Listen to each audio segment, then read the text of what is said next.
Call us all now to a meditative thought to be followed by the Pledge of Allegiance.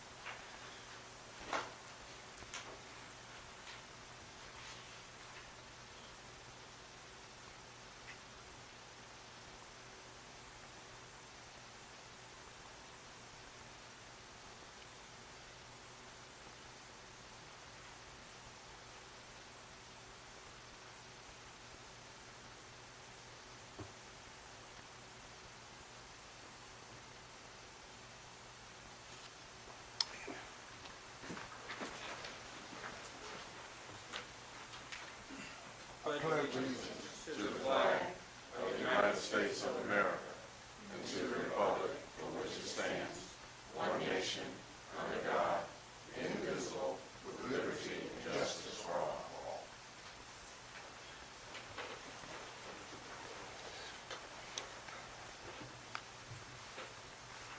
This meeting is held in accordance with the Freedom of Information Act.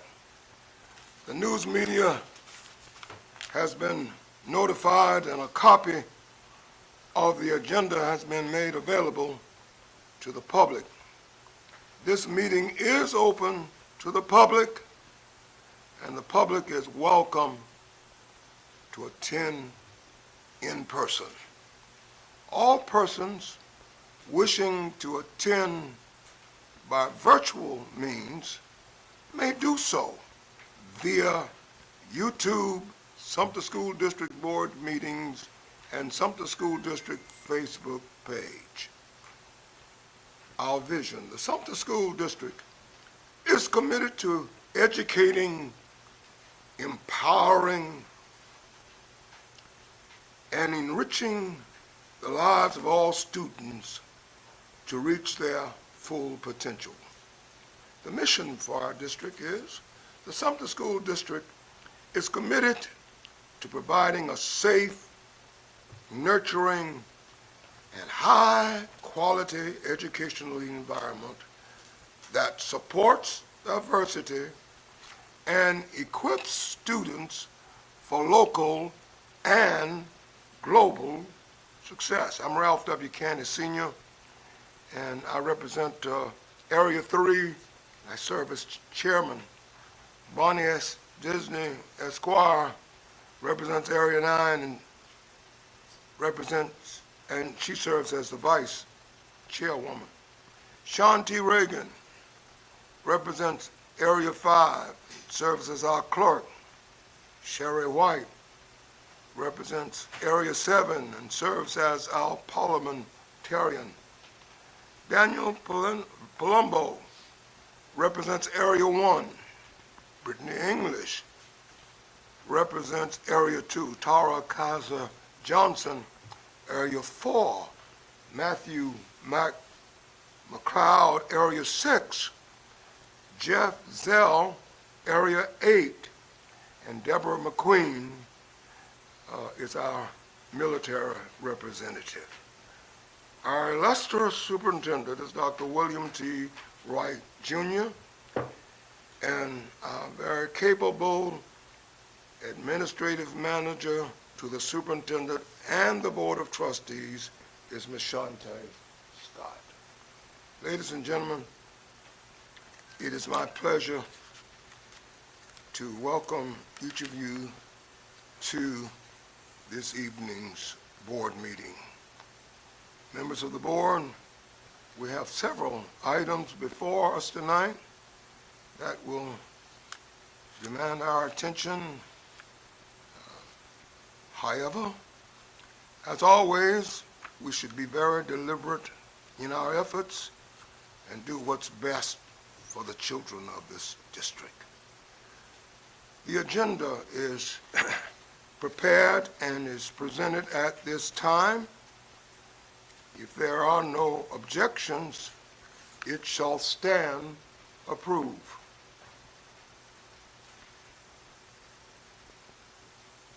Hearing no objections, it stands approved. Thank you very much. Item 3, board communications, special presentation. South Carolina School Board Association 2324 Boardmanship Institute recognition.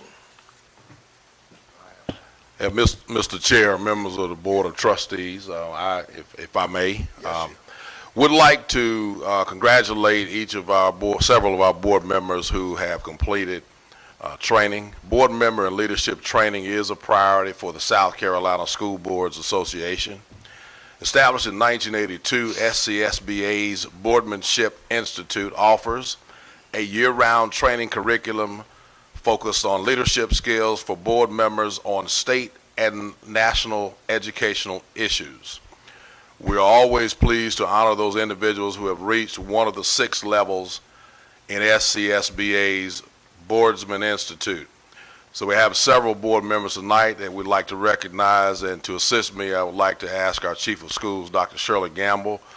Each of you that are being recognized tonight will receive a level certificate along with a pen. Now, I want to be clear, if there are board members that are not recognized tonight, it does not mean that they are not attending and participating in the Boardsmanship Institute.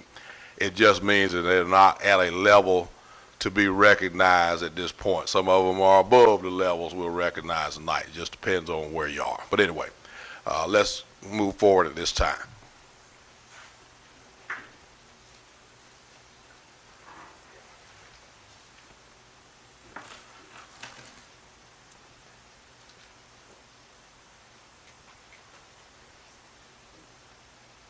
Our first recipient is our board chair, Reverend Dr. Ralph Kennedy Sr. He is receiving a level 1 certificate. I guess that means you're starting over. So I know you've had. Okay. Congratulations to you. You get a picture. Open it up.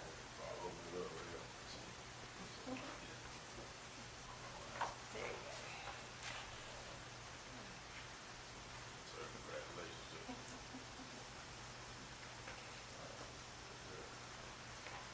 All right. Our next recipient, how about that, in order, is our vice chair. Mrs. Bonnie Disney Esquire will be receiving a level 2 certificate this evening. And the pen. Congratulations to you. Oh, we got all-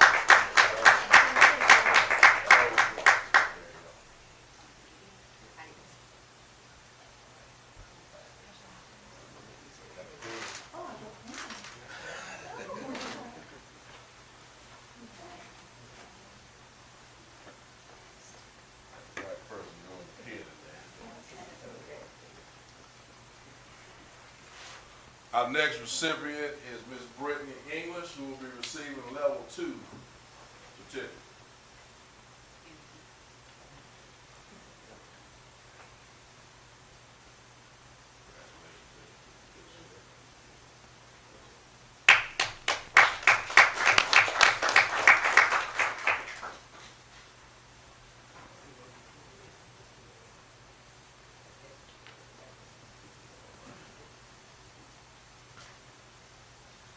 Next recipient is Ms. Tara Johnson.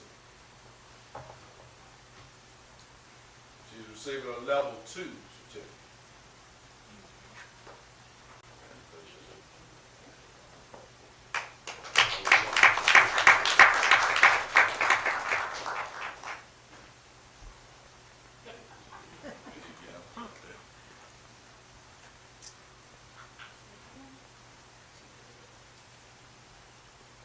Our next recipient is Mr. Daniel Palumbo, receiving a level 2 certificate.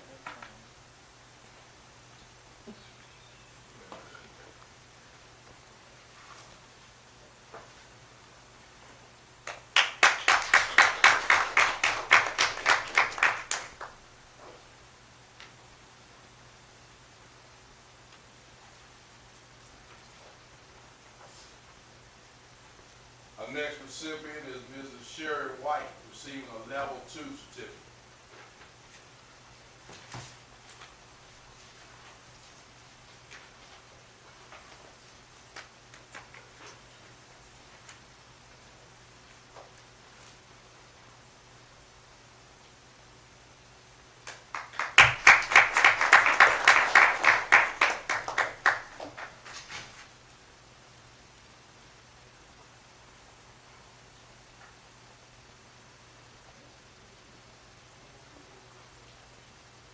All right, and last but not least in this group is Mr. Jeff Zell, who's receiving a level 2 certificate.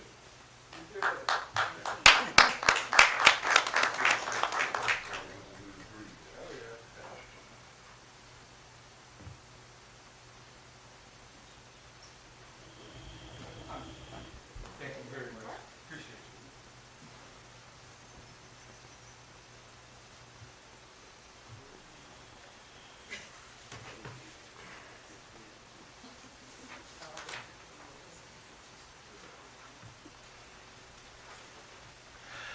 And again, Mr. Chair, members of the board, if I might, congratulations to each of these individuals. And again, various board members are at varying levels of boardsmanship, all the way up to level 6. So let's give these folks a round of applause again. Thank you, Mr. Superintendent. Yes, sir. Announcements from the board?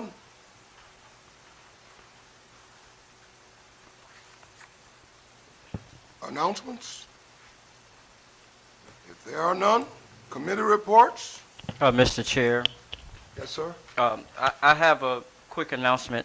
I'm sure the superintendent will do it, but on behalf of the Master Plan Committee Yes. and the members of the committee, we want to say special thank you to the community who came out on, I think, maybe 2 weeks ago that did the facility tours.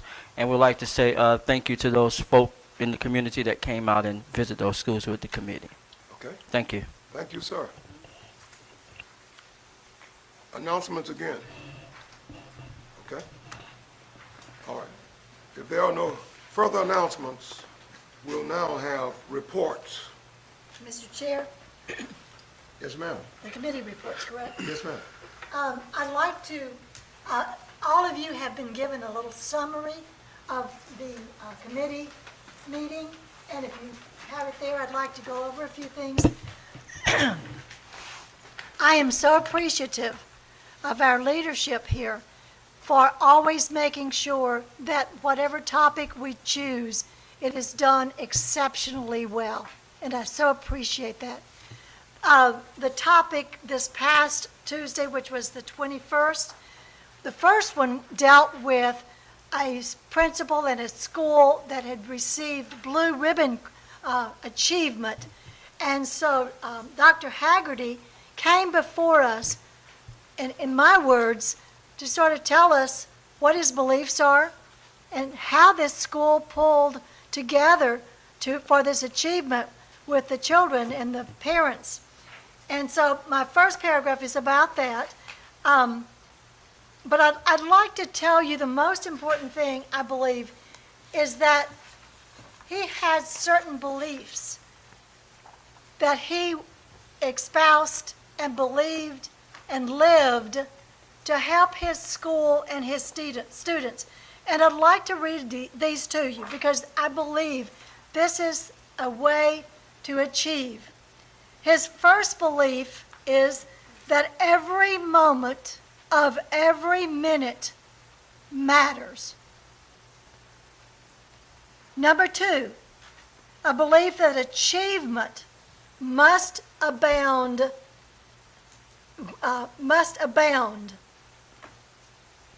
Number 3, believe that the smaller the group, the larger the engagement. Number 4, planning precedes payoff. Number 5, there are 3 C's: climate, cultural, and continuous improvement. Number 6, Results rely on reflection and rearrangement. Number 7, teachers and staff are the conduit to success. Number 8, safety and nurture are the needs of nature. Number 9, collective design will frame individual actions. Number 10, relationships wrap around results. And 2 more. Your organization must be organized. And the last one, small wins lead to greater gains. And then the second part of our curriculum instruction assessment dealt with something we talk about. It's called MTSS, and it's a system for supporting our students, our teachers. And what is interesting, I thought because I was in the school system for a long time, I found out that this MTSS has been renamed several times. It's now called MTSS, but the most important thing is that it is actually a state law. So when we are using it and adopting it, it is not just because somebody in the district office found this from somebody and decided, well, let's use it. Oh, no. It is Act 213, 5933, 510. And so when we are, the MTSS is data-driven. It's not a curriculum. And it is used to address academic and behavioral challenges, targets support to students in 3 progressive tiers. And I won't go into that, but I did give all of you sort of a summary. But this is what our district is doing to ensure that our students are achieving. And I certainly appreciate, and I think it took, an hour and a half to present it. So it is on, if you want to see our committee video, it is out there for you to see and pay attention. And you were there. Thank you very much. You were there virtually. Thank you very much. So that is my report. Thank you. Mr. Chair, I don't have a report, just that we have a transportation meeting tomorrow at 5 p.m., and I will be very excited to present what we find out tomorrow to the full board in the next meeting. Okay. Thank you. Are there any others? Okay. Policies. Ms. White. No, I was about to ask a question. Oh, I'm sorry. That's all right. Have you all looked into the proviso yet that the state passed this year dealing with cell phones and how it might relate to our policies? Yes, and we will be addressing that at the next policy. Okay, very good. All right. Mr. Chair, Yes. also, there was a news report that the first week of September, the state is supposed to be finalizing their policy on that, Okay. just to Very let you good. know. Very good. We appreciate it. You're talking about the School Board Association?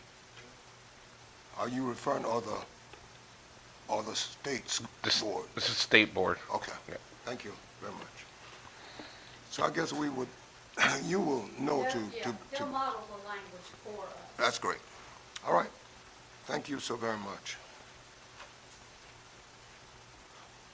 All right. Item 4, Superintendent's report. Mr. Superintendent?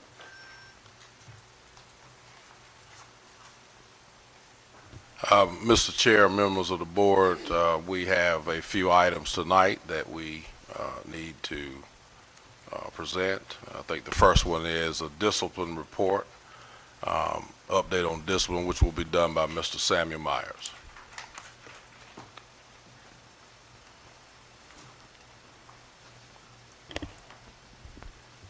Good evening. Good evening, Mr. Myers.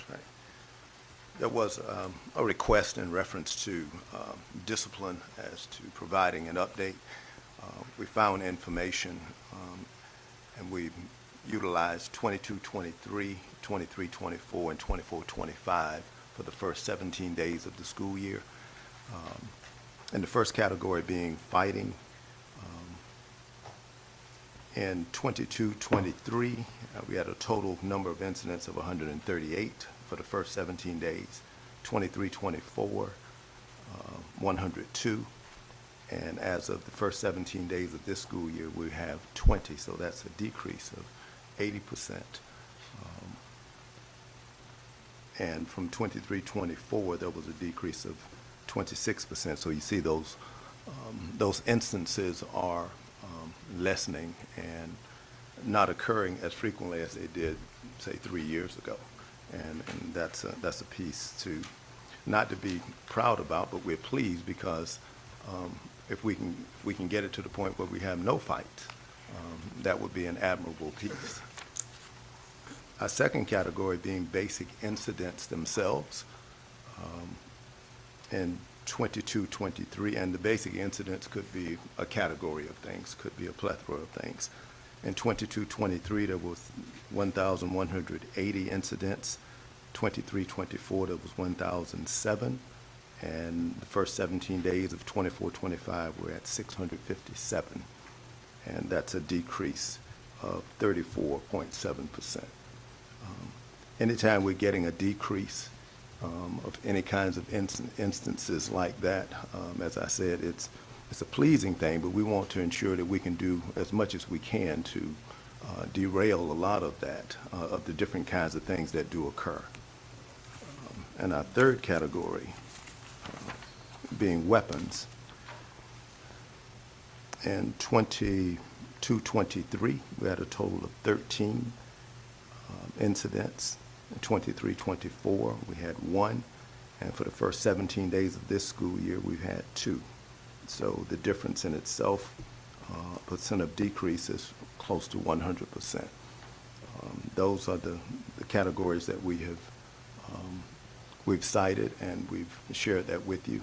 And I'll entertain any questions that we may have at Mr. this Chairman, point. if I may, I have a quick question. Under weapons, what falls under that category As far as for this year, for this? brass knuckles and a pocket knife. That's all that falls under weapons? That's what's been detected for Okay. this school year, yes, this year. What about in the past, in general, what was included?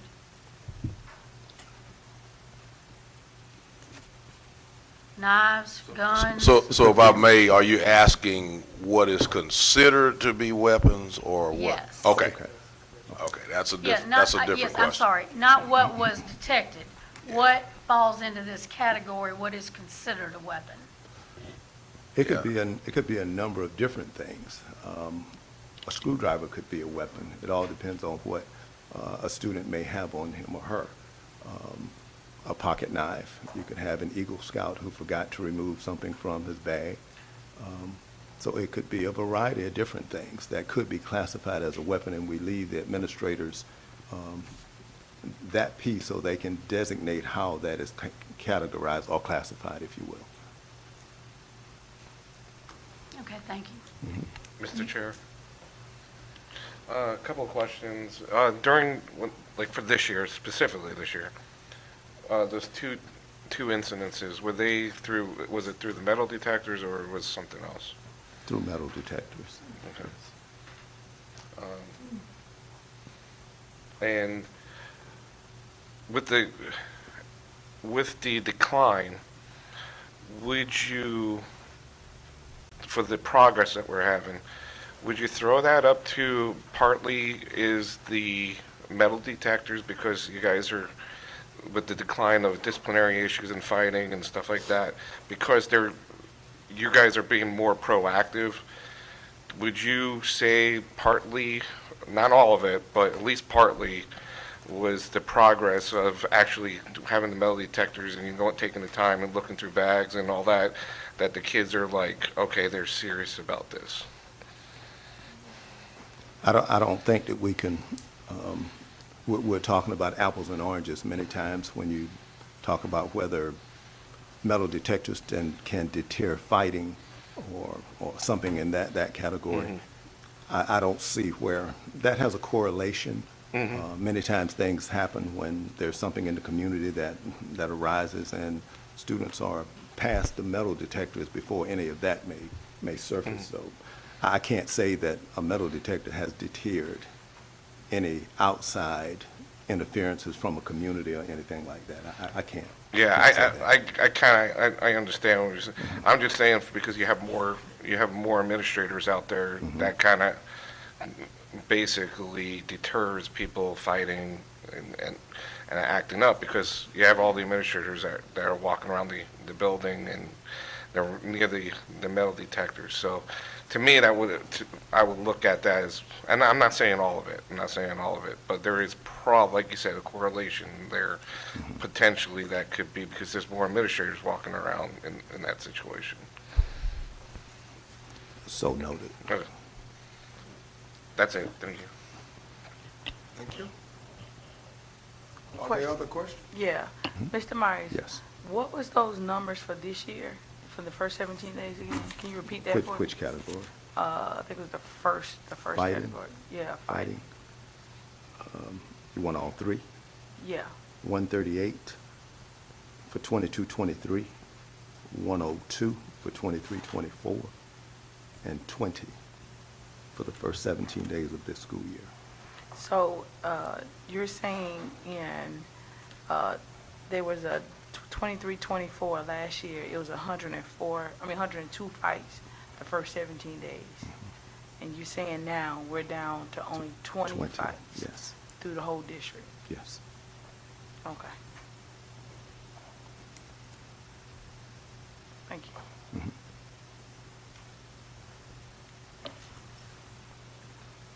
Mr. Chair, I have one other question.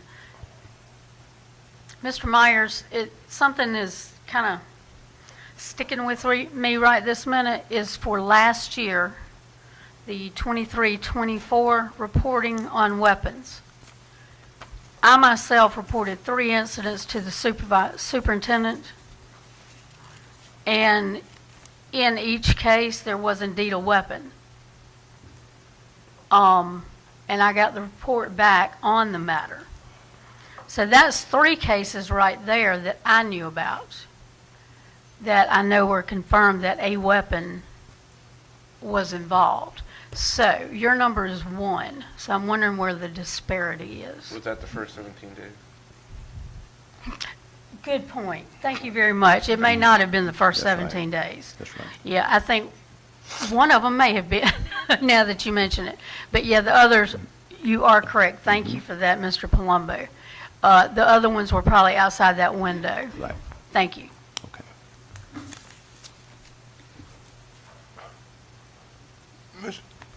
Are there any other Mr. questions? Chair, I just want to say, good job. Thank you. I mean, I'm seeing numbers fall. I mean, the weapons category 1 and 2, I mean, I don't, 0 is always a number to go after, but that's is. nearly impossible when you're dealing with 14,000 plus students that come from all different backgrounds and all that. But that, just good job, keep it up. I mean, this is what we're asking you to do. So Absolutely. thank you. Thank you. Mr. Chair, Yes. yeah, I would imagine that the disciplinary code that we have in place is a part of that as well, and it does require education on behalf of the personnel within the school, the Absolutely. principal on down to the teachers and everyone else who's involved in this. So kudos to those school administrators, the staff, for enforcing that discipline policy. Absolutely. And we will only continue to get better. Absolutely. Thank you. Mr. Myers, is there anyone else? Mr. Myers, as one of the architects, and I know you were, of the discipline code we now that we now have in place, what's your evaluation of the code? What do you think its strengths are, its weaknesses? Are there any things we need to be revisiting, or you think it's compatible for this present time? What's your view on that? Well, I think, first of all, we have to give kudos to our administrators and to our teachers. As Ms. Johnson has said, we pat them on the back every day for the very fine job they've done of training teachers and providing that to our students. Taking a look at that, we have to rely on them to give us feedback about how the strength of it is. I just can't pull from that right this moment, only from what we're seeing now and talking to administrators and listening to teachers and knowing that students are aware of it. So the strength of it is the fact that our administrators and teachers have adopted it and delivered it to our students, and our students are listening. And we can only say that we have students who are going to continue to do that, and we rely on them to receive the information from teachers, administrators, and from their parents to support all of that. And I can't leave parents out of that. And all of our district personnel who have adopted it and making sure that children understand that we do mean business, and we want you to adhere to what the rules say, but we also want you to remember what your parents have taught you, and you come and we support all of that. So our administrators and teachers and the training that they've done, kudos to them for all they've done with that. So you really feel that our training has been very thorough? Yes, sir. Are there any segments of the code that you think we need to take back to the drawing board? None as of this moment. As I stated earlier, we have to rely on the assessment that our administrators and teachers will provide us. Okay. And once that's received, then we can go back and tweak what we need to make it work. Okay. And one final question. On assessment, what's that process? How are we assessing our success? Just by what we have here. This is just some of that. Listening to what they have to say, and they see that if something is too far to the right or too far to the left, we rely on them to share that with us. And we'll develop a piece that we can give to them to share back with us. And with the committee meetings that we've had, in reference to that, we'll reorganize that committee meeting that's assembled by teachers, administrators, et cetera, et cetera. So once we do that again, we come back to the table and we can see what all of those things are. So we are bringing stakeholders to the table Absolutely. to review. Absolutely, yes, sir. And how often are we doing that? That's my final question. We haven't had that for this school term yet. Right. Our most recent one was a few months ago, just as we were pushing it out and getting it to the principals when we trained them back in June. Okay. That So- brings me to another question. Yes. I'm sorry. Mhm. How many did we have last year?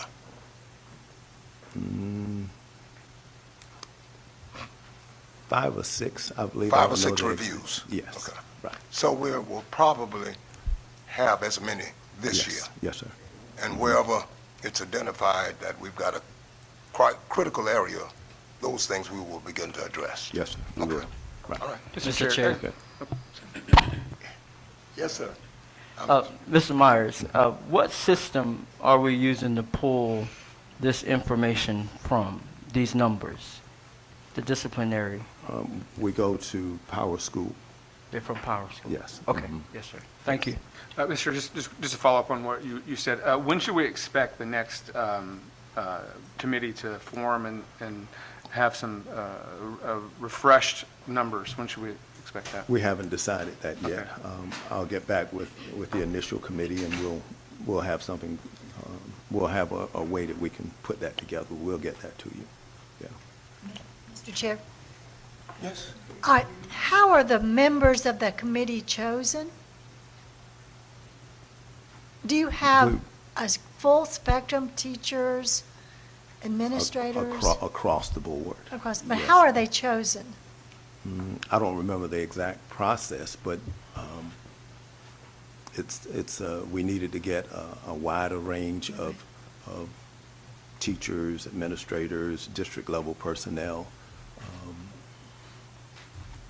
I can't give you the exact process, and I don't recall the exact process, but They were all selected based off some of their interest and some of the work that they've done with different disciplinary issues and things like that. So we felt they were prime for the committee itself. Okay, thank you. All right. One last question. I'm sorry. Some time ago, I remember us using a ABS or ABE system. ABE, yeah. So when we're reporting discipline inside of the schools, we're now using Power School to input the infractions for the referrals, or are we still using that? ABE is the reporting system, and Okay. it transfers over to Power School. To Power School, and that's how you all pull the data Yes. to get these numbers right That here. is correct. Thank you. Mr. Chair, one last. These numbers are reported to the state, aren't they? They have a way of receiving that What information. I'm saying to you is, it probably looks good for us to have these numbers go down. Absolutely. All right. All right. Thank you, Mr. Myers. All right. But before you leave, I'm going to ask the superintendent if he has an overview. Is there anything about this subject and the questions we've raised and the conversation we've had? You've done a good job, Mr. Myers. Thank you. But I think I'd like to just hear where the superintendent is on this issue at this point. So, thank you for that, Mr. Chair. First and foremost, as we all remember, when I first arrived here in July of '22, we were charged with revamping the code of conduct. So we set that as a goal. We kind of monitored the old code, if you will, for the first year, and then implemented the new code for last school year. And as you see, we had some reductions from the implementation of that during the implementation year. Codes of conduct in general should be reviewed each year, and that's what Mr. Myers was referring to. Even if they work really well, there's new stuff that happens. And so you have to review the code to make sure that it's working, and our charge is to make sure that we have a conglomerate of people that are involved, some teachers, some administrators, and we do that formally and informally. We ask during the year, is it working? What works well about it, what doesn't, what can be. Some of you on this board have said, is it being implemented? We learned some things about the implementation of it, and we made adjustments to say this is the way that it should be interpreted, and so forth and so on. Do I think it's a perfect code of conduct? Absolutely not. But it does work because it is concise in terms of what you do and when. We will always, any good school administrator worth a grain of salt will continue to look at and evaluate and improve and update it for something as simple as when the state of South Carolina, if and when the state of South Carolina does a total cell phone ban, that's going to change the code of conduct, and we're going to have to look at it and implement it and amend it and so forth and so on. But overall, I think the results speak for themselves, that we are getting better. As the world gets crazier around us, it looks like that is at least one thing that we are working to get better. And we will, the answer to the earlier question, I think if it suits the board, we can certainly provide that information quarterly in terms of updates. I think that would be an appropriate time to do it, kind of in conjunction with the end of the first quarter. This 17-day one was just to kind of get things started, but I think at the end of the first quarter, 45 days, 90 days, and then at 135, and then close to the end of the school year, we'll kind of report it out that way, and we'll keep you updated as well in terms of if and when we meet and do those kinds of things. Thank you both. Thank you. Appreciate it. Thank you.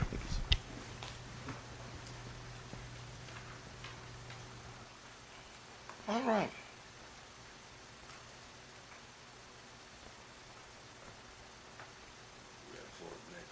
Yes. Item 4.2, Mr. Superintendent. Mr. Chair, members of the board, at this time we'll have Mrs. Joyce Perkins come. She's going to provide us an attendance laws update. Then that presentation will be followed by Dr. Jada McLeod, who will talk to us about monitoring visits. They may even tag team on some of this, I think.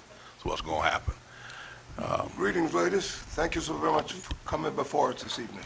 Good evening, Mr. Chair and fellow board members. I did have a PowerPoint presentation. There aren't any updates to the attendance laws per se, so I just wanted to review the laws that govern us for attendance purposes. So for the first slide, it's the state compulsory attendance law 59-6510. It just simply says that all of our students between the ages of 5 and 17 have to attend school regularly. And they have to be 5 by the September of that school year, the first day of September. And the children can attend any public or private school approved by the South Carolina Independent School Association for homeschool instruction or other programs approved by the State Board of Education. Okay, the next slide.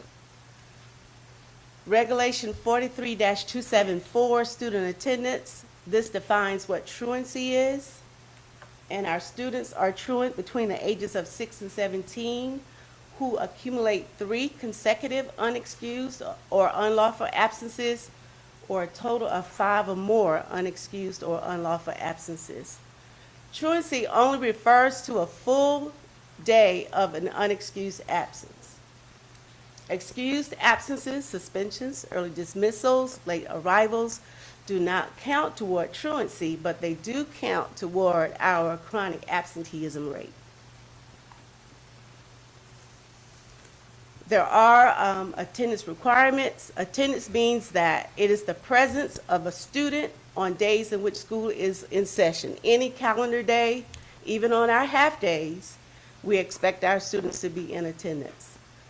Schools may count students present only when they're actually in school, on medical homebound, or working through an approved virtual option, or are present at a student activities or authorized by the school.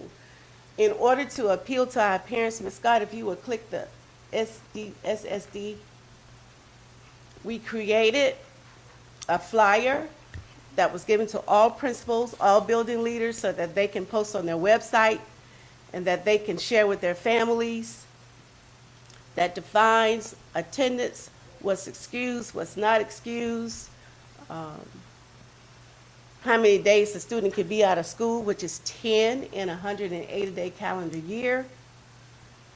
Only medical notes. Ms. Perkins? Yes. Please, would you say that again? Yes, sir. Okay. We have 180 days for our students to attend school, and they can only be absent for a total of 10 days, no matter what the reason is. No matter the reason. So we try to re-educate our families that when they reach 10, they reach the max. If they reach 18 days, then they're now chronically absent. I heard you the first time. Yes, but I sir. wanted to make sure everyone else knew. Yes, sir. Thank you. So this is available on our Sumter School District website. Every building leader has it to post on their website and to share with their families. Okay? We'll go to the next slide. So this is just a chart that shows the difference between truancy and chronic absenteeism. Once again, truancy is 3 consecutive days of unexcused absences, and then any other reason will fall under chronic absenteeism. Okay? So there is a regulation 43274, student attendance, FA, failure due to absences. This mostly applied to high school or a middle school student who is taking a high school course. So students must be in attendance for 180 days of instruction. We've got to really appeal to our families to remind them that instruction is important and they need to be in school every day. All absences, including medical and parent notes, count toward the 10 days. And here's where it's really important for our high school students. A student must be in attendance at least 120 hours per unit, regardless of the number of days missed, or must demonstrate proficiency as determined by the local school board for initial credit. So when students are in a semester course, they should not miss more than 5 days per semester. If they're in a year-long course, they should not miss more than 10 days, regardless of the reason. If they do, then we fall into a required seat time makeup. And they can only make this up not during school day. They have to make up the seat time, if feasible, because some students are absent 20, 30, 40, 45 days per school year. So if feasible, they can make it up after school or on a weekend to address both the time and the academic requirements for that course. And the work must be completed within 30 days from the last day of the course. Okay, the next slide. Will you define seat time for us, please? Yes, sir. Seat times mean, as a student, I'm supposed to be seated in front of the teacher 120 hours to receive credit for that course. If I am absent for more than 5 days, I have now need to make up that day of instruction, because the law says it is required for me to receive that amount of instruction to say that I have received what I need to pass the course. So if I, student, is not meeting that seat time requirement, then I could receive a FA, a failure due to absences. Many times, students have the grade, but they don't have the required number of seat time hours. So therefore, they will be assigned an FA due to absences, and that FA has to appear on their transcript unless they make that seat time up. But what I'm really asking for, in most specifics about seat time, Okay. You said earlier it's after school or on Saturdays. Is this just a student sitting in the class, or is a teacher required to be there with that student? No, sir. They can't just come and say, I'm making up an hour and I'm going to sit here. They're supposed to be actually working on the assignments that they missed. And can you tell me how that is supervised? We came together, if you click on the Sumter School District Attendance Recovery Notification Letter, we came together as the three, I'm sorry, as the three high schools, because during COVID, seat time requirements were relaxed. And then once COVID was over, we had to re-implement. And so many parents thought it was new, but it's not new. It's always been in existence. So, I think you want to know, how do they make up the time? Each school was given a letter. We did a sample letter that we gave, and that's what you need access for notification to the parent that I, Joyce Perkins, is a student and I have to make up this required amount of seat time. And then the schools create a schedule for the students to come and make it up either after school or on weekend hours. And they're supposed to come and actually work on the assignments that they miss in order to recover the missed hours of instruction. I have a question, Reverend Canty. Yes, sir? That the made-up instructions, is that the teacher giving them back the assignments that they missed from the class, or are you all putting them on Apex? How are they making up those? It's been done a variety of ways. Variety of Yes, ways. sir. Okay. And my other question was, with the seat time, how, I guess, maybe I didn't hear it, but how are we calculating the number of hours that they will serve? I guess that's the part that I'm missing, because, you know, you may miss X amount of days, but how do the school calculate how many hours they have to sit there and serve that time? Is that based upon, 11 absences, 12? I'm not sure. So I just wanted to find. So I know, Dr. Harriet, different schools did it different ways, Okay. even though, because one school said after 15 hours, it's not feasible for them to make it up. So between the 10 and 15 days, 10 to 15 days, anything over that is almost impossible to make over, because they have to do, if I have 4 blocks and I'm absent in each of those blocks, I've got to make up seat time for each of those blocks to recover the loss. So right now, the schools have the autonomy to dictate their They have a calculation. parameter, yes. They do have guidelines, because we still have to do it within the laws, and the seat time have to be made up within 30 days at the end of the At course. the end of the quarter. Yes, sir.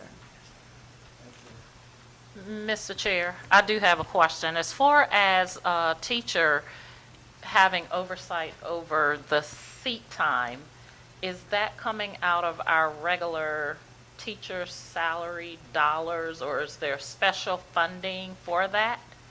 How is it paid?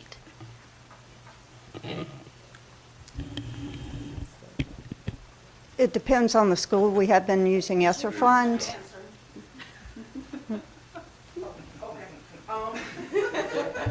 We have used ESSER funding, we have used ESSER funding for seat time. And then general funding. Those are the things that we've used. Of course, you have to get permission from ESSER to use it for that purpose, and they did approve us for using it. So as of September, the end of September, we know that that ESSER funding will all be gone. So are we going to then just rely on the general funding, and how is that going to impact our budget? Well, we can run a report to see what that seat time looked like for ESSER and for general fund, to see what that may be for us. But it's hard to say what that is. But if it's necessary, if it's approved, we'll do what we have to do for those students. Okay, and then, Mr. Chair, one last question. It sounds like, from what we've heard, schools get to employ whatever method they so deem appropriate for makeup of, or the seat time makeup time. I would like to get more information on that as to what those parameters are, because I don't understand, if we're all in the same district, why it would vary from one school to the next. Mr. Chair, Yes, ma'am? maybe I've misunderstood. I'm putting myself into the position of being an English teacher for a moment. Let's say if Joey and Sam and Teresa have gone outside the limit, and they have to have seat time, and they're in different periods, am I, as a teacher, required to monitor their seat time? I would never go home. Well, seat time is driven by attendance taking records. Right, but who monitors the child You mean when, in the actual seat time in the makeup? actual seat time? There are individuals in the building monitoring the students. Oh, yes. it's not the teacher. It could be the administrator. It depends on how the school has it set up. So does the student, all the student is receiving is perhaps the paperwork from the teacher, but not necessarily the instruction, right? The child missed the instruction. So how is that student getting the instruction over what we covered with Walden Pond? So I would have to defer, because I'm not in the actual buildings, to know how they deliver the instruction, but I can report that back to you. Or in a lab, Right. or in welding, in Spanish? And that is I'm not wh- understanding. That is why they have some flexibility, because it depends on what the student missed, where their gaps are. There are going to be teachers from the different content areas that are part of this rotation to assist with this. But we also have other platforms where they can assign it, and they work through it, and they can follow up with where the students are and if they've met the requirements they need to make, because they'll have a pre and post. I see a simple answer. The students have to be in class. I mean, that's the answer. Asking teachers to put in 40 hours extra to stay after school, that's not the answer. So that's our next question. How do we get the students in the classroom? I mean, I heard you say an extra, when they reach 3 days, they're in trouble, but who's telling them? So the process for identifying our truant students or our chronically absent students, our attendance clerks in the buildings, they're all guided and trained on how to issue truancy letters. So once a student is identified as being truant, they will get that information by running reports in Power School. They will note, they send their 3 letters. The process is they send in a letter of awareness to the parent. Sometimes the parent will say, oh, I have an excuse, and I just haven't turned it in. And then the second letter is identifying the student as truant. And then the third letter is the student is truant, and we need to have an attendance intervention plan meeting. And so that's the process of identifying and let parents know that their students are now truant or not attending school on a regular basis. All right, may I ask just another question? I know we're going to have a truancy officer, but are we hooking up with family court to actually bring the parent or guardian in front of a family court judge for having the student truant? Are we using that opportunity? We have not used that opportunity in the past year, but it is the goal that we reinstate that. But the main goal is, though, that we can redirect the behavior at the district level and not have to take the parent to court. So we would like to have district hearings along with the truancy officer support so that we can keep the students in school. Thank you. You're welcome. Mr. Chair, Yes. got a couple of questions. Where are the numbers from the past year of absenteeism? I don't see them today. I wasn't asked to give that information, but I mean, for the public. for the public, I don't think you can access those numbers. No, like, we could have brought it up today. Yes, to had I show. been asked to bring those, I would have. I was just asked to report on the attendance laws, but I can get you the numbers. Yes. Which numbers would you like? Like for all the grades and schools, if they possible. But a general overview of what Ms. White has for the public would be a great opportunity, because I know that could go into a lot of data, but a simplified report for the public would be great. Okay. Because it's outrageous. So you want to look at truancy and chronic absenteeism? Yes, please. Because the public needs to know to see how bad this is, because it's outrageous and embarrassing. The other thing is, for example, and this is a perfect, because we as a community and this board has a part in this, just recently, we've had teenagers during 10 o'clock in the morning playing around with weapons and on a weekday. They're supposed to be in school. What is the district doing to, one, find these children, these students, because we do have a part in this in the community. And I haven't heard anything about our part to try to get them back into the school. Where are we at right now in those situations? Unfortunate for me to say, I have teachers who do not take attendance on a regular basis. Therefore, the students will not show up as being absent or chronically absent. So I need teachers to help me identify our missing students. So, as we can see, we have a major problem. We do have in some areas, yes. Yes, because we have young youth that should have been in school. Those incidents should have never happened. So we need to get on top of this. This is ridiculous. Okay. The other thing is, to go along with Ms. Bonnie, is, and I know you said between 10 and 15, after 15 days, it's pretty much, they're like a lost cause is basically what situation that we're in. That's good. What do we do? Do you do anything in that situation, or they get referred after that 15-day mark? Like, are they, So the FA will factor into their GPA. Yeah. If they can't recover the grade, then Yeah. they'll have to repeat that class. correct? Do they get, do you get in touch with them and say, hey, K-12 is the option? Are we just like hands off after the 15 and we're done? I don't think I understand the K-12. Like, if they're chronically, they're like after the 15 days, they're pretty much failing, they gotta repeat.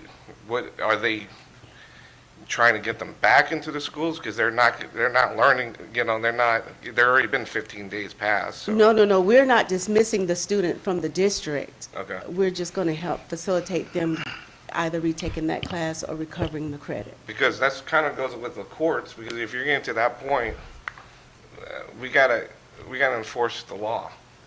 And we gotta get them into the courts and get the parents to say, we're not joking anymore, we're done. This, trying to fix it in-house is not working. And those numbers need to come down. And then, for example, with the chair and Ms. Bonnie, is having these guys, and I hear them, I have kids in our school district. Again, I'll be straight with you, and this is coming from them, they think you're a joke. They think that I'm a joke? No, like the school district is a joke. Because the seat time, they're just sitting there. They're not doing what they're supposed to be doing. So they think it's a joke.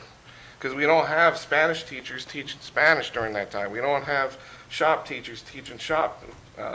We don't have any of that. So they're not getting the information that they're supposed to. So they think, again, these kids are smart.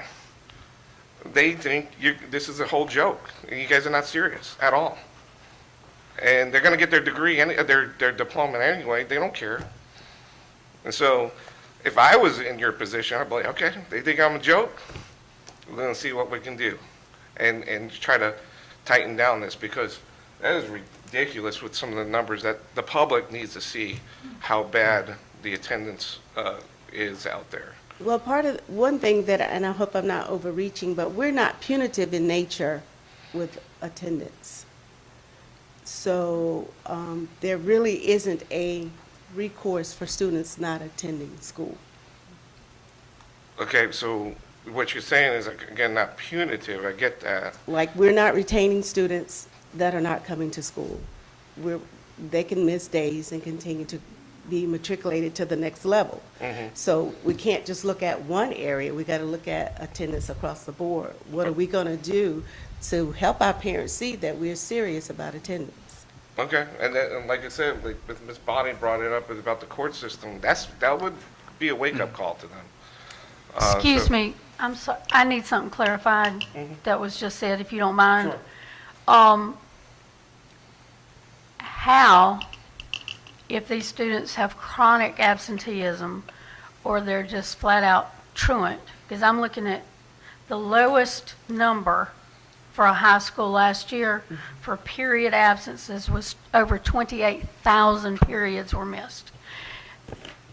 So how are we passing these kids along to the next grade when high school has specific requirements Now, for with each high school, grade? they still have to earn their Okay, so credits. they're not Right, moving along. right, but- Because you have to meet each Right. criteria, Still have right? to meet the criteria, yes. But in middle school and elementary,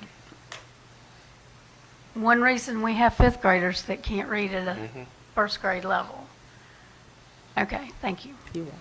Mr. Chair, if you don't mind. I just have a couple questions.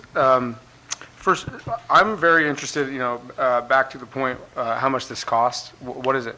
I'm very interested in getting that number. I think it's just it's something that the citizens should know.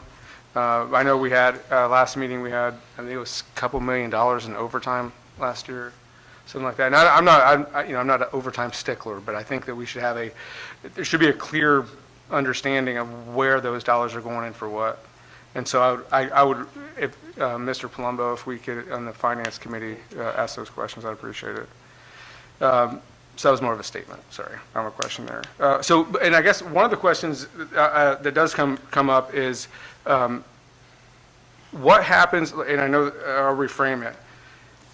We are not punitive, we are a school district, right? We educate. There's a system for punitive administration. And I know that there's some overlap there. And so maybe, and I don't know the law, our policy so much, but maybe there is I'm sure that there is a requirement and some authority and agency in each of these adjoining organizations to tamp down that stuff. My question is, as you say, so once all this happens, and a student is just, there's no way that this school district is going to exhaust or even has any more tools to their avail, then what happens to that student? They're just, and I know that that's not necessarily a school question. Maybe it's a social services question. Maybe that's something to that degree. But I think that, to Mr. Palumbo's point, I think it comes down to accountability, right? Everybody needs to be held accountable to the rules and to the expectations. And if we have kids that we're not even tracking, I mean, it sounds to me like we're just kind of, once they hit those dates, we're putting the reports in and then just nothing. And then they're just wandering around in the streets possibly. I don't know. But that's what it appears to me. So I think at least from my perspective, I think this district, certainly this board and the community would be very interested in what happens when we exhaust all measures at our disposal, and then what happens to those kids. I'm afraid they're just out there you look at our murder rate in Sumter. No. Right? There is a correlation between a lack of education administration and crime. So that's my concern. One of the things that we're really trying to endeavor is to work on the MTSS, because multi-tier support system is not just for behavior, but it's also for attendance as well. So we are still working to try to identify our at-risk students, and attendance plays a huge part in the negative behavior and the low academia. So we're trying to build the MTSS team as well as look at identifying. We have a lot of at-risk students, and parents know that their students are not coming to school. So even when we make the effort to find the student, we can't find the parent. Sure, that's right. The school district can only do so much. Right, so. Absolutely. We're working on it. Mr. Chair, very intriguing conversation. As far as parents' awareness of the South Carolina attendance laws, is this something that is published to them at the beginning of each school year? It is encouraged, yes. It is on our website. I work without a budget, so I still try to make it the communication to the parents known. So I have the flyer on our website. Each school has have the flyer and the Q&A as well. So, and I encourage the schools to communicate this information to the parents. Because each student, I think, gets some kind of packet In the that beginning goes of the school home. year, And I yes. don't know if that's the budget, the print budget that you're referencing. You have a limited budget, but this is so critical, so important, that I think at a district level, we need to figure out how we make certain that this gets into the hands of parents. I don't know if we can mandate a signature, but a lot of the material that comes home to parents requires a signature, and it goes back to the school and is filed in some way, shape, form, or fashion. That's what I would say about the South Carolina attendance laws piece in terms of parental notification and communication. And then secondly, if we were to look at district hearings over just letting it go to the courts, the Sumter County courts, I guess it would be, would that create undue financial strain for the school district as well? So last year, I wasn't able to get on the docket for juvenile court because of all the community cases. So even though if I have someone to take to juvenile court, I wasn't able to get on the docket. We do have a new solicitor this year. Well, he was in place at the end of last year. and he and I are working, but we have so many juvenile cases from the community that it's hard to get on the docket for truancy. Okay, and I don't know if they can look and see if some of the cases that are already there, those juvenile cases, are also cases of our students who are truant. The majority are. Okay, so then it kind of goes hand in hand anyway. They have to address those families and those Right. parents with those And situations. typically, the judge will rule a mandatory school attendance. Okay, okay. And then it's, again, up to the parents to Right. make certain. Right. I guess once someone is truly held accountable, then it will make a difference. I've But only seen one parent, and this is the start of my third year, that was actually penalized, and she had to report on the weekend, for one weekend, but weeks later, her kids were truant again. Okay, sometimes it takes, you know, we might not get it the first time, but Right. eventually we do. From an accountability perspective within the district, it sounds like we have actual teachers or staff members who are not recording absences. Correct me if I misunderstood what you said. No, that is correct. And if that is the case, that is an accountability concern at the school level that eventually rolls up to the district level, and is something that needs to be addressed. I'm not mandating that to you. Right. That's not what you need to do. But I will direct it to the superintendent so that we can get this addressed. Sounds like an easy enough fix. Absolutely. Well, I'm sorry I didn't have the mic on. Absolutely it is. And while you're at that, Mr. Superintendent, Yes, sir. get the principals to take attendance on the teachers. Okay, will do. Yes, sir. I just want to thank you for coming. You have an impossible job. But, you know, we're concerned about the scores for our district. This accounts for a lot of the failing scores. The kids are not there. So if we can make this work, getting kids back into the classroom, I think a lot of great things are going to happen. Those children have a chance in the future. Thank you. Thank you.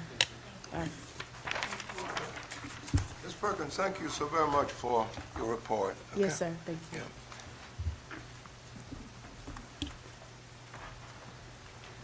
Mr. Chair, members of the Board of Trustees, at this time, we'll have Dr. Jada McLeod present item 4.3, which is monitoring visits update. Yes, good evening. Also here tonight is Dr. Tavita Harriet. She is our coordinator of MTSS and school counseling from the Office of Student Support Services. And just in case, we have Ms. Pam Rhodes, who is the Director of Federal Programs, and she was integral in this monitoring, and she's out of the Office of Academics. So if you'll go to the next slide, Ms. Scott. This was our monitoring timeline. We received notice from the State Department on August 17 of 2022 that a visit would take place on November 2nd from Ms. C.R. Hall, and she's out of the Office of Federal and State Accountability. Our current structure in Sumter School District is that federal compliance falls under the Office of Academics, and state compliance falls under Office of Human Resources, and then, of course, it's a team effort because it takes a lot from the Office of Student Support Services also to be able to do this work. At the time we received the notice, Dr. Wright had just been in place. As you know, we had cabinet members turning over, so we were given the opportunity to move that because we requested technical assistance to be able to work with the strategic plan along with the monitoring and to have time to have the documentation that's required together. and that was provided, and we participated in training. Ms. Hall came into the district several times to assist in that training, along with other State Department representatives that we'll share in just a minute. And then our actual visit was October 18th of 2023, where after the desk audits and reviewing all of the information that was needed to be provided, she met with the district office and visited 3 of the Title I schools, and those were Alice Drive Elementary, Kingsbury Elementary, and Pecala Springs Elementary. On the next slide. This was Ms. Hall's agenda that day. As I stated, most of the information she has to review had already been loaded, and she had spent months reviewing it. So after the lunch break, we also went through the state monitoring before her departure, so she could ask any additional questions she needed. Next slide, Ms. Scott. Federal regulations required the State Department to monitor the implementation of the programs, and that is to make sure that all students have fair and equal and significant opportunity to obtain high-quality educating. The emphasis for federal is using resources wisely, and if you'll click on the federal monitoring tool,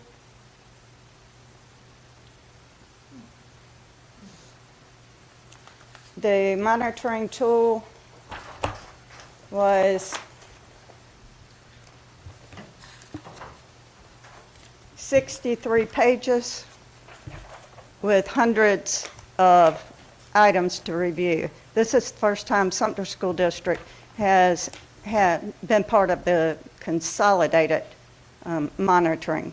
Previous years, the state would come out and monitor one program at a time, but they felt it would be more feasible to monitor them all at a time. So you can see under Title I, A, Title 1D, Title II, Title III, Title 4A. We do not have Title V. We do not qualify, and then Title IX for homeless. And I linked that so you could have the opportunity to read through that, but it requires a lot of organization of the documentation that we already do, but we began this in October of 22 when we did find out we were about to have the audit. And at that time, Ms. Rhodes was hired. We went several months without a federal programs director and without a federal programs budget analyst. So that was her first official duty, was to help make sure that we had this organized and that we were in compliance with everything that the state requires for the federal audit.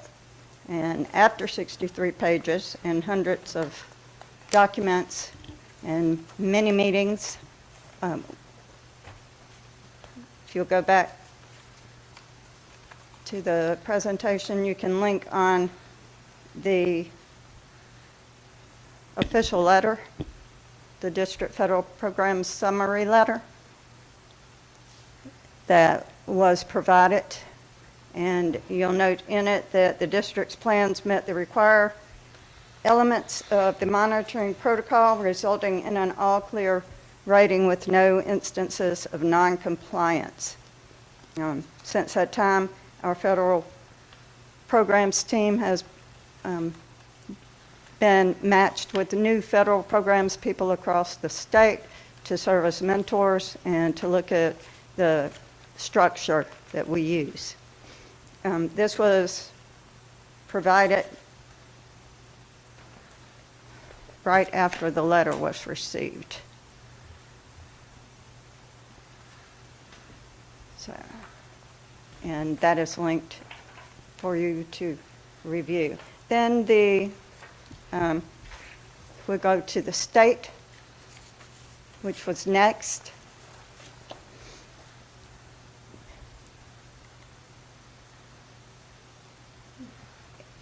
We're also required to, every 5 years, have a desk audit and on-site verification visits.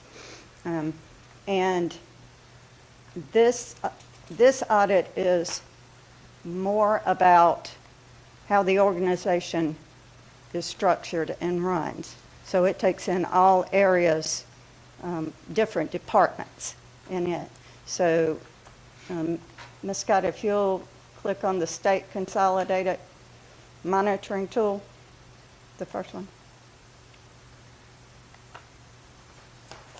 It's also structured similarly, but we have to identify key program information at the district level, early childhood, elementary, middle school, high school, and career and technology education. And it begins with our leader verifying certification, then it has board members have met their trainings, and it continues and breaks down into the different indicators as far as being sure that we are following the defined programs, that we're providing the college preparatory information, course catalogs, and you can see the district documentation that is required. In what's that, column 3, where it says SCDE documentation, they normally pulled that part. So, and you can see some of the working notes and the many times we met concerning this. So it goes into archived student transcripts from previous years, documentation that we're following CERDEP requirements for 4-year-olds. The master schedules have to be loaded. Our comprehensive health information has to be loaded, and it gets very specific. How are we making sure that we're meeting age-appropriate drug and alcohol education requirements? And it goes through each area also. So it also goes into the finance area. We have to load our most recent external audit for finance. It goes into, are we accessible? Do we have things in place if we need translation for parents or students? It goes into our website requirements that the state has. So all of this information has to be uploaded for review, and some of it is historical, but it includes our attendance, our 45-day counts, our 135-day counts, all of our safety information. So we have to load all of the fire drills and other safety drills from each school for that, bell schedules. So it's very extensive. We have to make sure we're meeting the minimum minute requirements at the different grade spans. So again, this was an effort by the entire executive team, and then of course with support from our divisions. If you go back to the presentation, and under State Consolidated Monitoring Summary Letter, and this was provided on November 1st. It stated that we had a finding, and it dealt with course records for students and the transcript errors And some examples were students ineligible to take credit recovery, passing a course but repeating it, taking courses out of the sequential order for prerequisites. So we had to create an action plan for corrective action and submit it within 30 days, which we did, and that went, and within that, it also stated that Mark McNair from the Office of Career and Technical Education would come back and provide additional targeted assistance in developing systems and processes to assist with transcript errors. And if you'll go back, you can show the, go back one. The corrective action letter that was approved in the 1st of December, which states the finding areas and the corrective action plan that was put in place.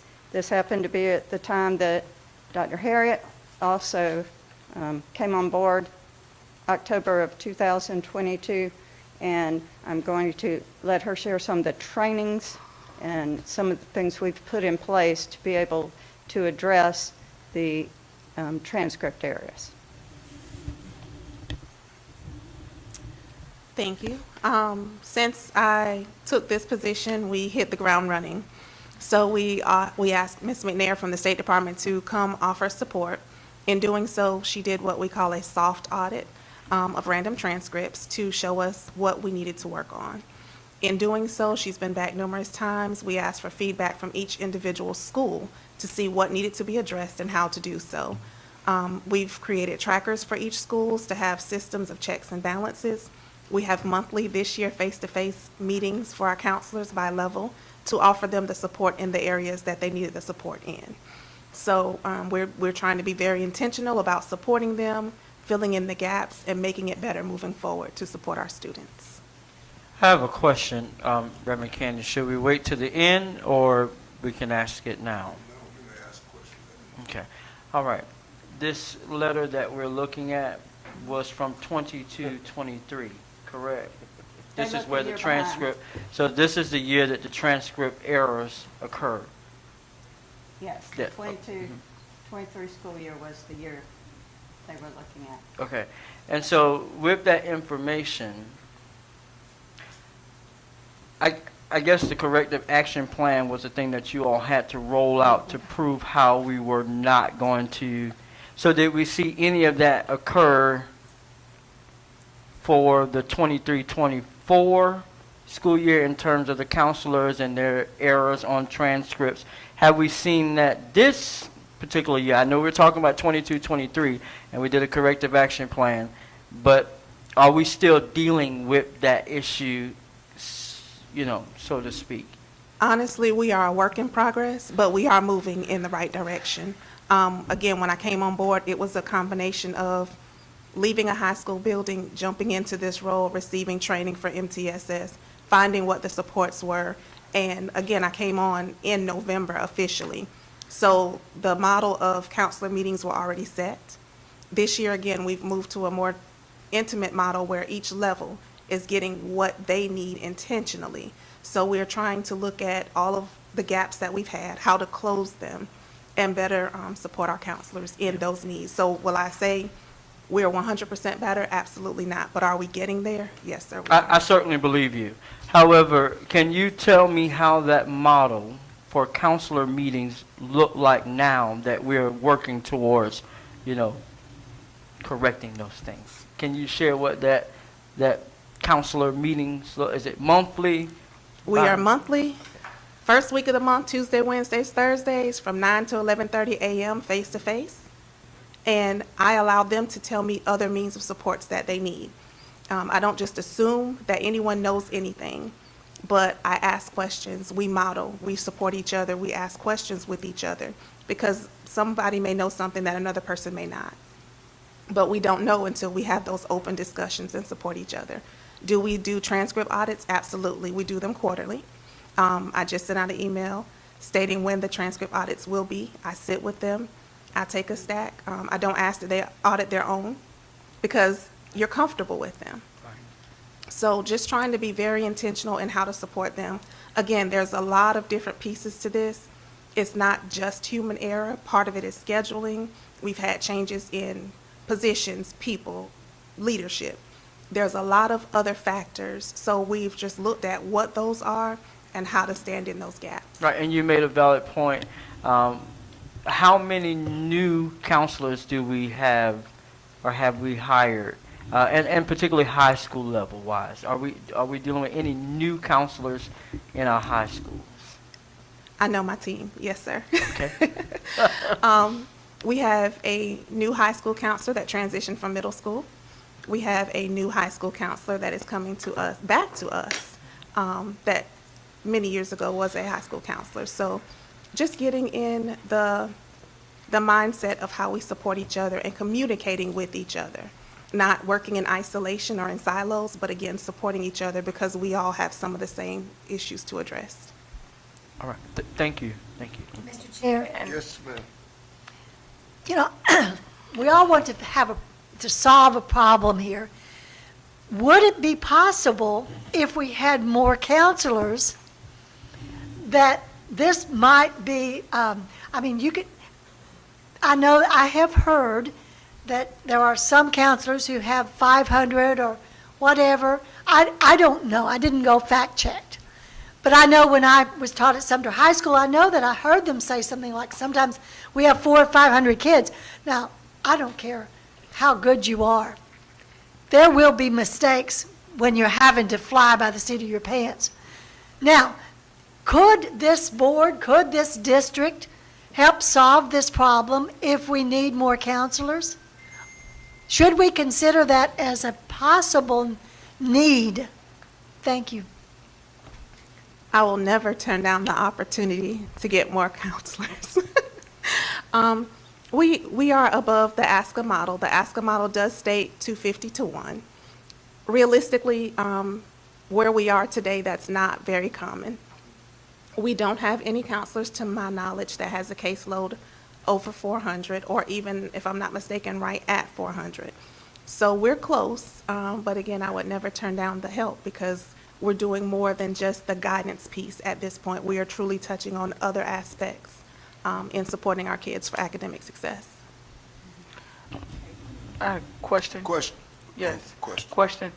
Far as the high school level, are y'all dealing with any issues when it comes to scheduling with the counselors and how you guys are dealing with those issues, As far as if there's any?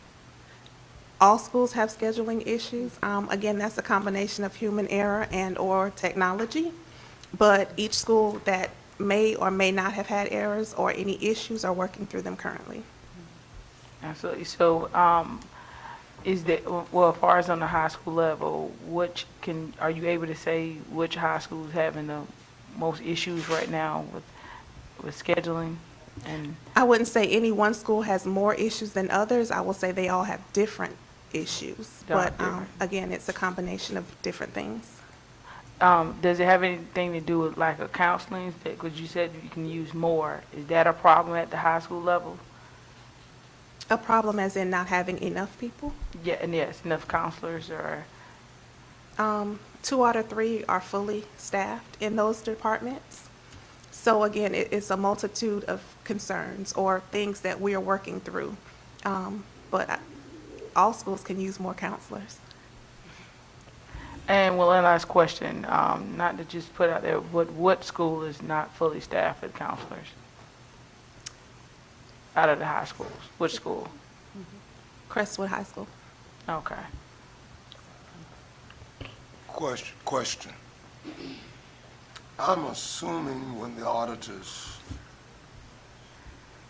monitored us, it was by random sampling of transcripts, one here and there. Institutionally, have we followed through on that to discover whether there are other instances that were not discovered by the auditors? And if so, how have that played into the larger picture? Because of the findings from the desk audit, we're going through and auditing intentionally every transcript to avoid any of those issues moving forward. So when I think about asking if we need more counselors, the manpower of getting that done, if you have a school such as Sumter High that has over 2,000 students, that is a lot. It's a large load to carry, but again, the counselors rise to the occasion each and every time. Mr. Chair, I do have a question. So I can remember when I was a teacher, assistant principal, all the scheduling was done by hand. It was difficult, but it worked. We made it happen. Today, what system are we using to help with scheduling? And obviously there are shortfalls with this system if we're finding these types of errors. Do we need to look at a better system or a different system to help us with this process?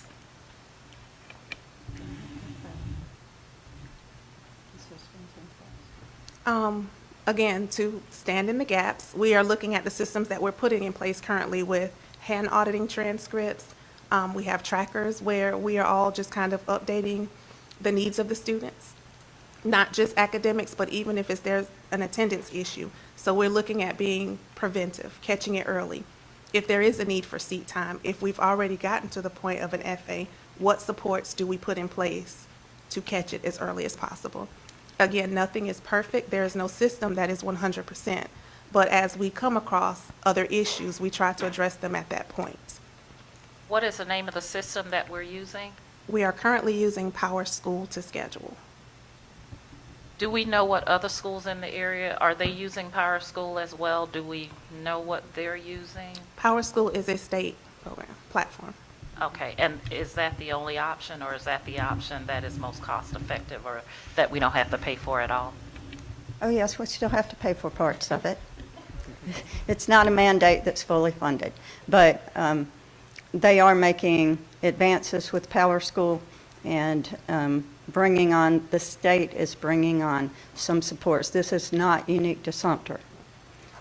So therefore, part of our corrective actions was that we requested to be in the first cohort of the new monitoring system that's specific to transcripts that will flag the error, will not let you put it in that way if the course code's incorrect, or you put a half credit and it should be a full credit, those kinds of things. So that's called Mesa Cloud, and that will be state funded, and that's the first piece that they're looking at, is the transcripts.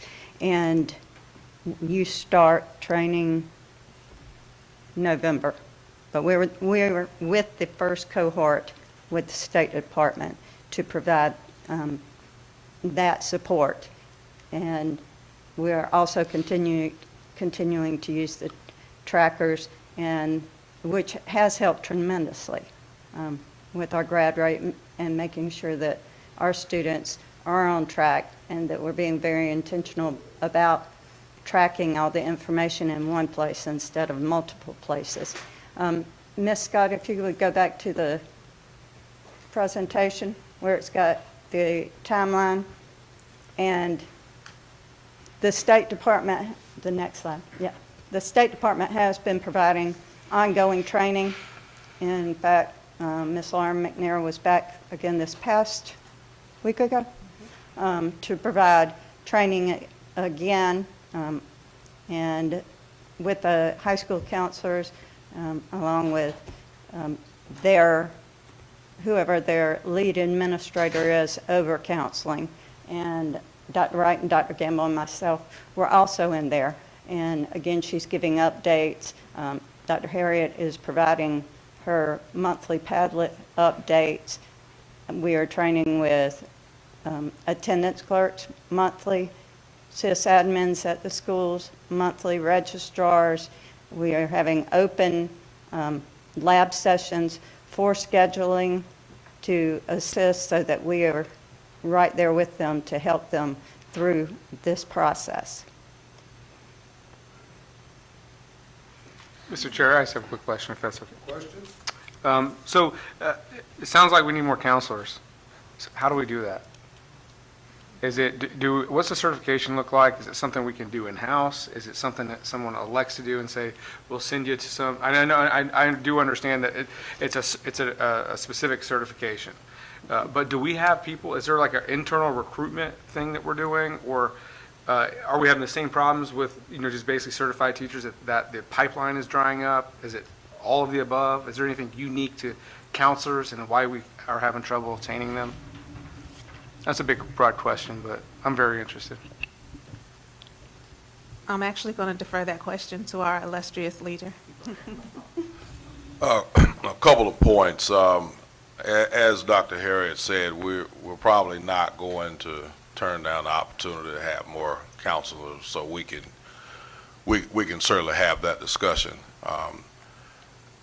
So I have really charged us with looking at two aspects of the subject that we're talking about. One, we have to look at the human element, the people that are actually doing the work and making sure that data that they're entering is accurate. But we also have to look at the systemic part of it, the system that is being entered into. Power School has many elements. It can be programmed to, for instance, ask for and receive prerequisites, but you got to have people that can accurately set the system up that way. And so through the audit, the state and federal audit, as well as the work that we are doing locally, we are learning a lot about both. So what I've said is, first of all, we need to optimize the system to make sure that it does what it needs to do. But there have been discovered several errors. I was a part of the meeting in which they put transcripts in front of me, so we've got some work to do. Yes, it is better. It's going to continue to get better. Dr. Harriet is occupying a position now that, as we all know, did not exist prior to her being hired into that position. So we have attention to it now, coupled with an audit, so we certainly will get better. We're talking with principals and counselors. I have physically, personally sat in, I think, 2 meetings now, is that right? To talk about expectations and what that needs to look at. The next step might be to come back to you all with an intelligent answer about how many, if any, counselors we need. The other thing that, and I'll try to stay politically correct here, so you can hire people with a guidance and counseling degree. They may be very adept at dealing with elementary school children, which is certainly a need, but there is a special skill set to be a high school counselor or middle school counselor or even an elementary counselor. I learned that from Mama, because my mama was a counselor for years. And so the reason why I'm making that statement is that we're also looking at that. Are our people placed in the proper place? Do we have people that understand the gamut of, because high school counseling is probably more complex. It may not be more difficult because you are dealing with transcript auditing and things of that nature, as well as what we call the counseling side of it. So it's a multifaceted answer, but basically we are putting a ton of attention to the humanistic side as well as the systemic side of making sure that children's transcripts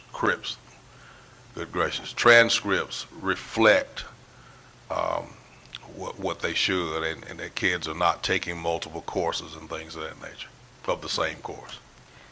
I have a question. So looking at assessing the district as a whole, have we really looked at whether or not there are some teachers that possibly can have qualifications to be a counselor? Haven't heard of any teachers that's interested in and possibly becoming counselors that may qualify? Not that I am aware of. Yeah, okay. We certainly can do that, Dr. Reagan. Sure can. Mr. Chair, Yes, sir. I have a couple questions. What led to the audit? Was it just random from the state or federal? What led to that to get, first to have an audit? We're required every 5 years. Okay, The so state that's is just a required to standard- come in for Okay. both. I just want to make sure there was nothing out of the ordinary. I was just looking at also the timeline of the notification, and I see August 17th you were notified of 2022, and then I see the audit started October 18, 2023, and I see the letter was November 1st, 2023. Why are we just getting notified now? Well, we received an extension till October 18th of 2023. But the audit information is been available. I wasn't aware you didn't receive it. No, I mean for this body to tell us, because I don't. Am I mistaken? We haven't heard anything about this, right? Yeah, well, You're right. yeah, so whose responsibility was it for us to receive Correct. this information? Thank you. I guess that's Definitely. what Yeah. he was asking, I'm not sure. Exactly. Why are we getting notified now on that? Right. This is a year. And that's a critical question. It is because thank you. It goes to a bigger picture. So if we're getting notified something a year later, what other stuff we're not getting notified? When all of a sudden, out of the blue, we're now getting notified on this stuff? We should have been notified this back in August 17th, 2022. And it's now, what's the date today?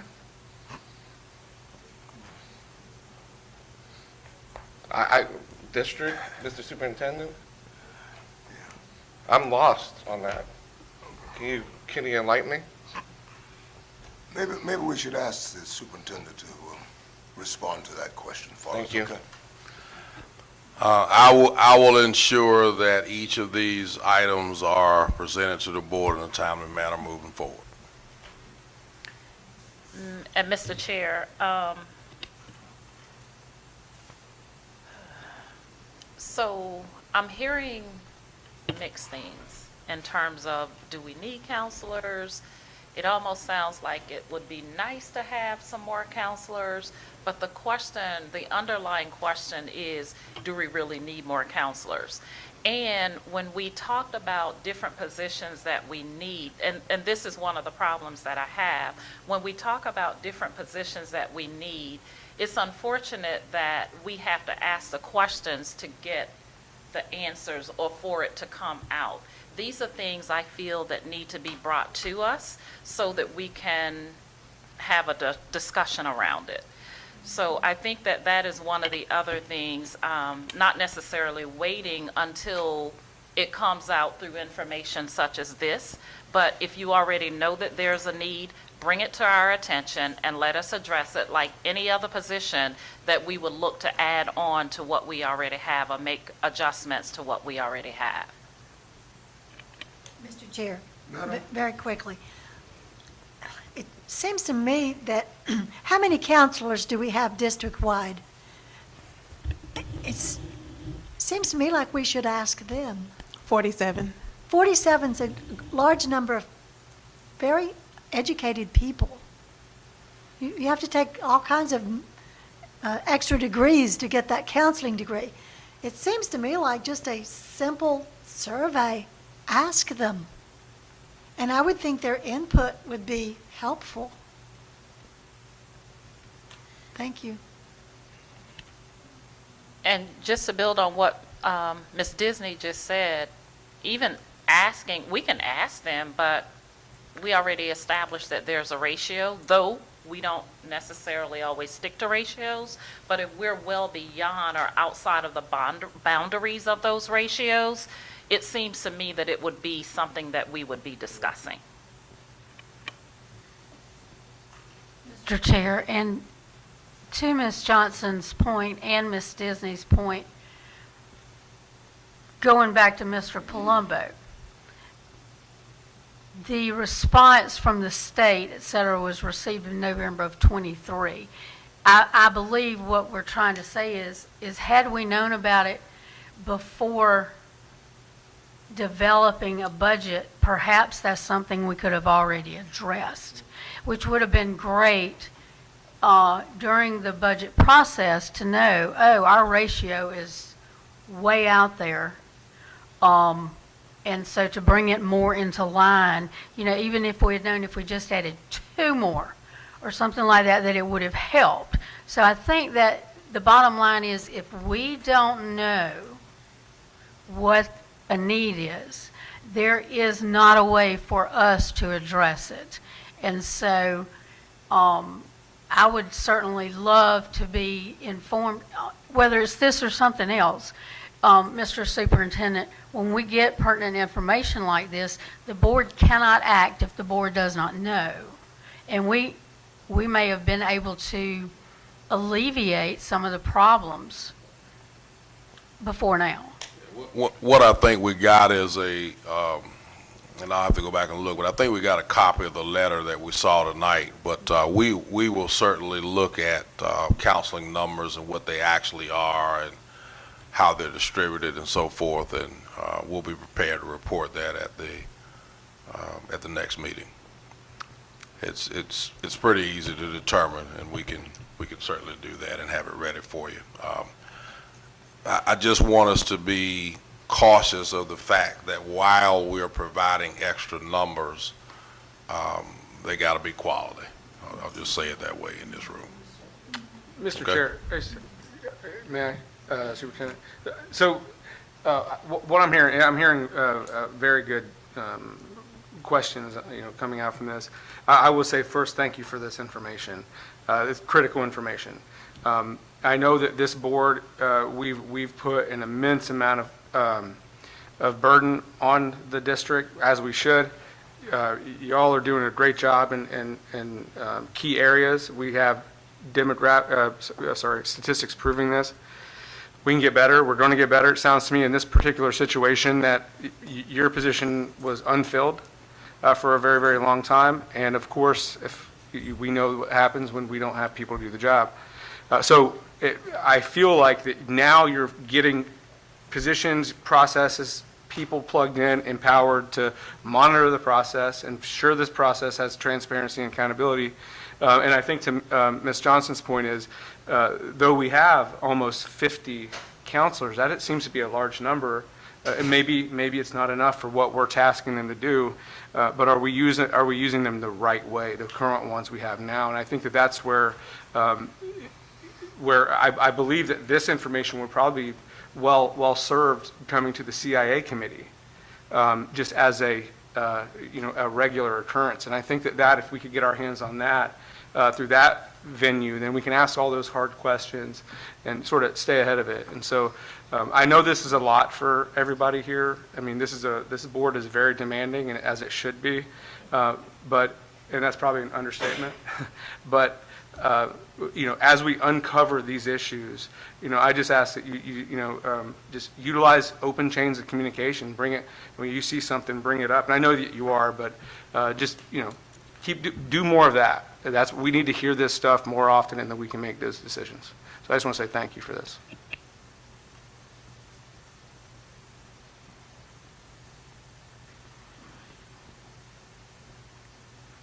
Okay, thank you. All right, next item.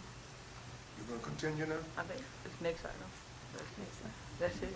You got a question? Oh, no, I'm sorry about. No, I don't. I thought we was moving to the next item. Oh, yeah. 5, yeah, I think they're done. Okay. Yeah.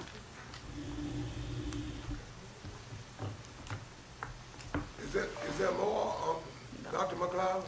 No, sir. Thank you, guys. Well, I'm a little confused. I don't mean any harm, but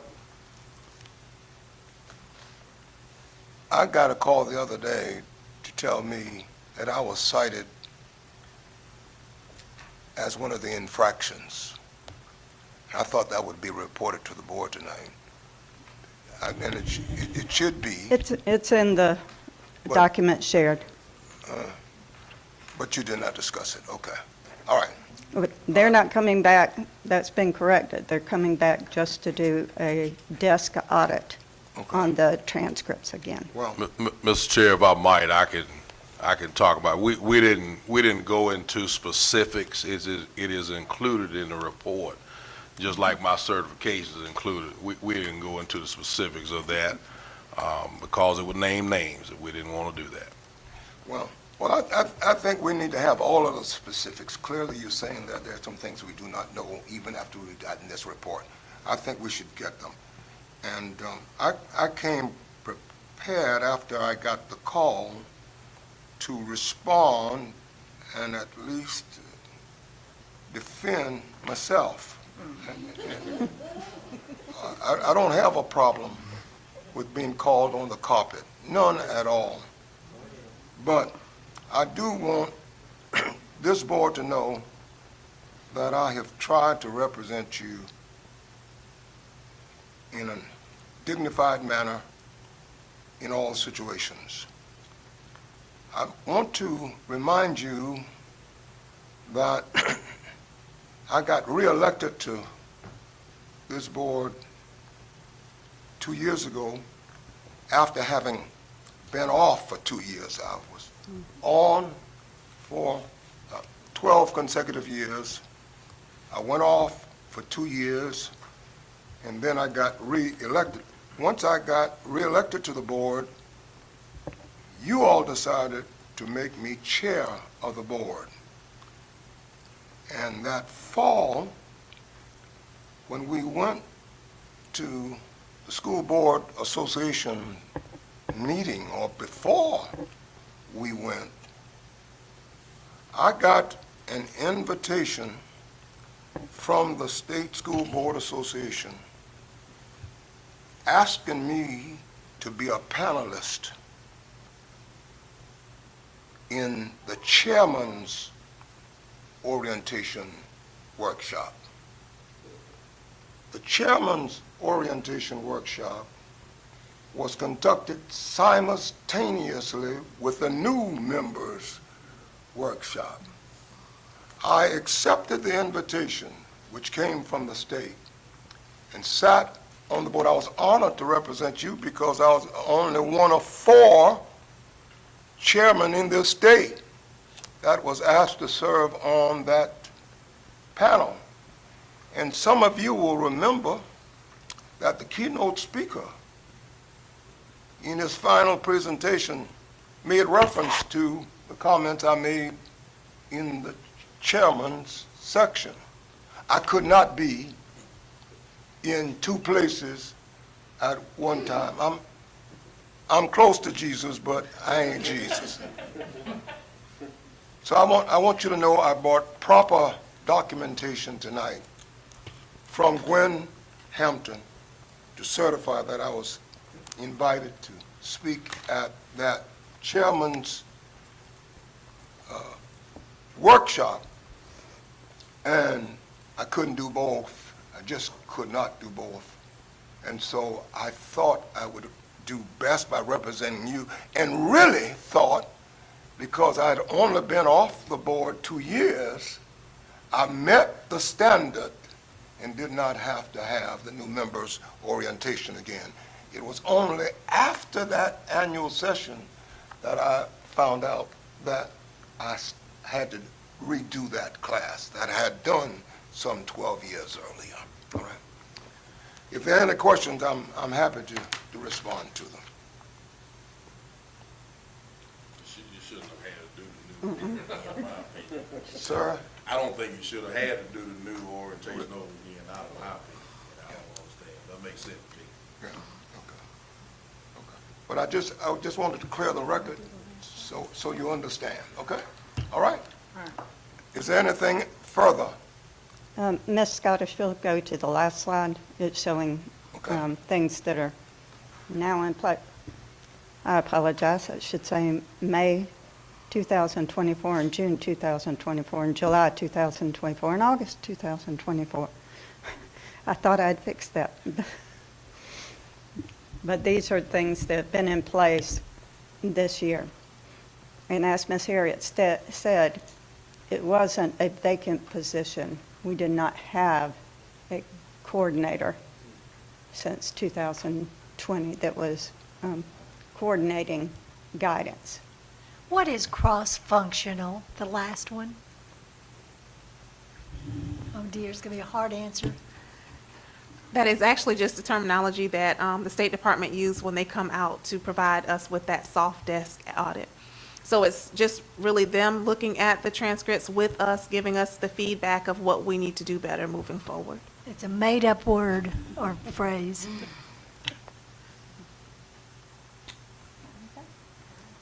Thank you, guys. Thank you, ladies, not guys. Thank you both so very much for your presentation. All right, Mr. Chairman, Mr. Superintendent, is there anything further? No, sir, that concludes the superintendent's report for tonight. Item 5 on the agenda is the executive session. Mr. Chair, I move that we enter into executive session for discussion of individual student matters, transfers in and out of district, the monthly personnel report, appointment, compensation, promotion, demotion, discipline, termination and/or release of an employee, safety, emergency management update, and discussion of superintendent contract. I second that. The motion is made and seconded and supported that we enter into executive session for discussion of individual student matters, transfers in and out of the district, the monthly personnel report, appointment, compensation, promotion, demotion, discipline, termination and/or release of an employee, safety, emergency management update, and discussion of the superintendent contract. All right. What is your pleasure? Please vote your conviction.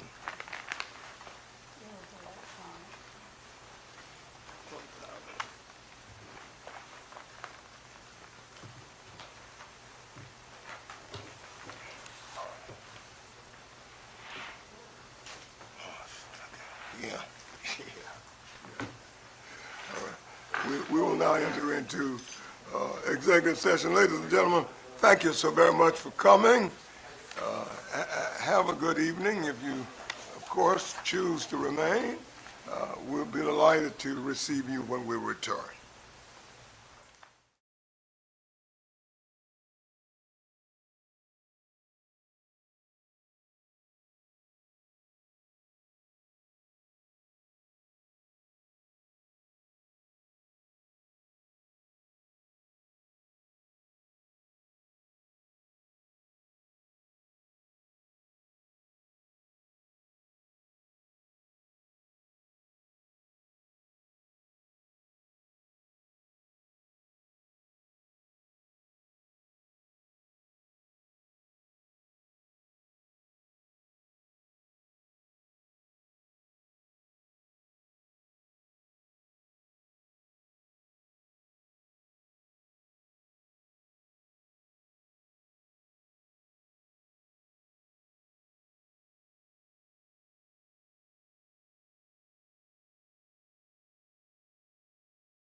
We'll do that upon consensus. Item 7, action required.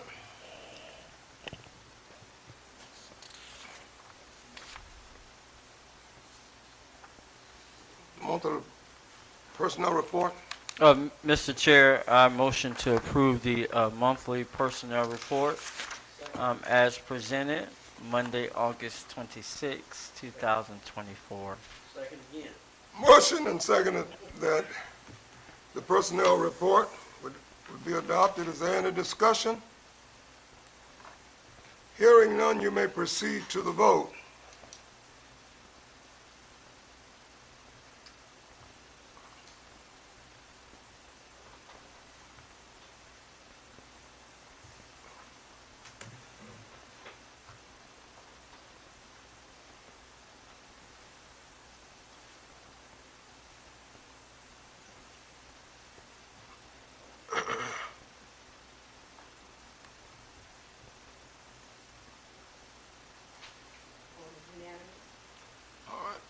The motion carries.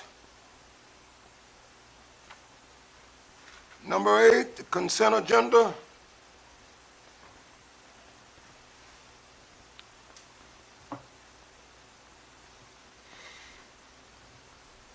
If there is no discussion,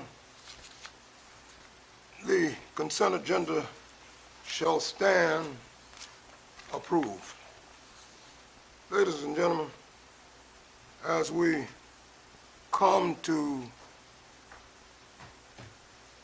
adjournment and the closing of this meeting, I want to take this opportunity to thank each one of you for the opportunity to serve with you, and to thank the superintendent and Ms. Scott and all others who have served faithfully.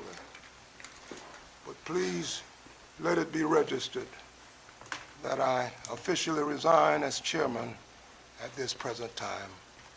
God bless you. This meeting is adjourned. Have a good night.